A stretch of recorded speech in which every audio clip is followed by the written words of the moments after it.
جو مسلمانوں کے گھر پیدا ہوا، اسلامی ماحول میں رہتا، اس سے کوئی چیز پوشیدہ نہیں ہے. اسے پوچھ لو، وہ بتائے گا بکری حلال ہے، وہ بتائے گا مرغی حلال ہے، وہ بتائے گا فلاں چیز حلال ہے، اور یہ بھی کہے گا یہ چیز حرام ہے، یہ حرام ہے، یہ حرام ہے. یہ بچے کو بھی پتا ہے.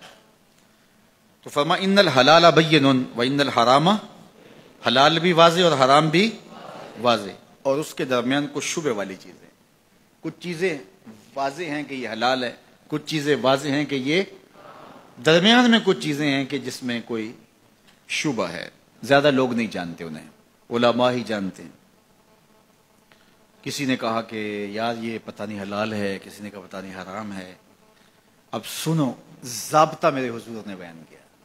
جس نے اپنے آپ کو شبہ والی چیزوں سے بچا لیا، جو شبہ والی چیزوں سے بچ گیا، اس نے اپنا دین بھی بچا لیا، اپنی عزت بھی بچا لی. آپ کو یہ یقین ہے کہ یہ کھانا جو پکا ہے بالکل ٹھیک ہے، صحت افزا ہے، تو آپ اس کو رغبت سے لے لیتے ہیں. اور ایک کھانے کا پتہ ہے کہ یہ انتہائی خراب ہے اور مضر صحت ہے، تو آپ اس کو بالکل ہاتھ نہیں لگاتے. اور ایک کے بارے میں آپ کو شک ہے، پتہ نہیں صحیح ہے کہ پتہ نہیں خراب ہے، تو کبھی بھی اپنی صحت کا خیال رکھنے والا اس مشکوک کھانے کو نہیں کھائے گا.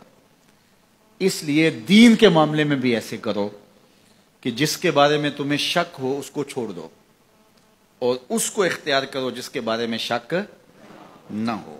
اور پھر ارشاد فرمایا جو شبہ والی چیزوں میں پڑ گیا وہ حرام میں پڑ گیا.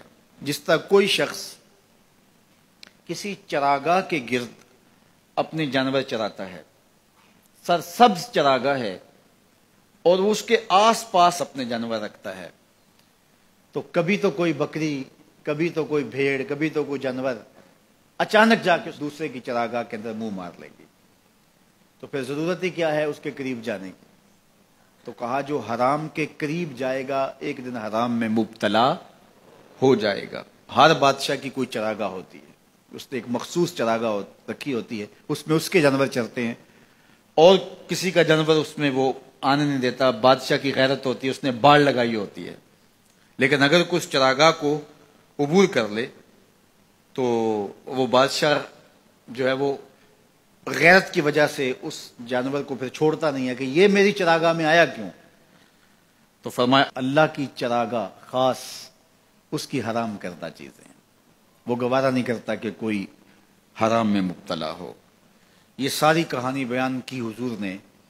پھر اس کے بعد حضور نے اس کو مزید خلاصے کے طور پہ مختصراً بیان فرمایا. میرے جان و دل حضور پہ قربان، کائنات میں ایسا فصیح نہیں ہوا کوئی جیسے میرے حضور فصیح ہیں. یعنی جو حدیث نور آپ نے پڑھی، اس کا ایک ایک حرف واضح ہے، ایک ایک لفظ روشنی دے رہا ہے، اور یہ منزل نواز حدیث ہے. یہ ہماری زندگی کے اندر ہمیں خیر اور شر کی پہچان کروانے والی ہے. لیکن اس کے بعد پھر میرے حضور نے اس کو دوسرے پیرائے میں بیان کیا، اور کتنا خوبصورت انداز ہے. سن لو، انسان کے جسم کے اندر گوشت کا ایک ٹکڑا ہے، جب وہ صحیح ہو جائے تو پورا جسم صحیح ہو جاتا ہے، اور جب وہ خراب ہو جائے تو پورا جسم خراب ہو جاتا ہے. الا وہی القلب، گوشت کے اس ٹکڑے کا نام دل ہے. دل اگر ٹھیک ہو گیا تو پورا جسم، اور دل خراب ہو گیا تو پورا جسم خراب ہو گیا. اس لیے وہ رومی نے کہا تھا دل بدست آور کہ حج اکبر است. دل کو قابو میں لیا، یہ حج اکبر ہے. وہاں تو پھیرے کاٹے لیکن تیرا دل کہیں اور تھا، تو کہا نہیں، دل بدست آور کہ حج اکبر است، از ہزاراں کعبہ یک دل بہتر است. کہا کہ 1000 کعبے سے ایک دل بہتر ہے. کیوں؟ کعبہ بن گاہے خلیل اطہر است. کعبہ حضرت ابراہیم کی گزرگاہ ہے، دل گزرگاہ جلیل اکبر است، اور دل رب جلیل کی گزرگاہ ہے. اور اقبال بولا خود ہی کا نشیمن تیرے دل میں ہے، خود ہی کا نشیمن تیرے دل میں ہے. اتنی بڑی کائنات چھوٹے سے دل میں کیسے آ گئی؟ اقبال نے کہا میں بات دلیل سے کر رہا ہوں. خود ہی کا نشیمن تیرے دل میں ہے، فلک جس طرح آنکھ کے تل میں ہے. اس لیے اس کا کنٹرول کر لینا، اس کا قابو میں کرنا. تو میرے حضور نے فرمایا کہ اپنے دل کو قابو میں کر لو.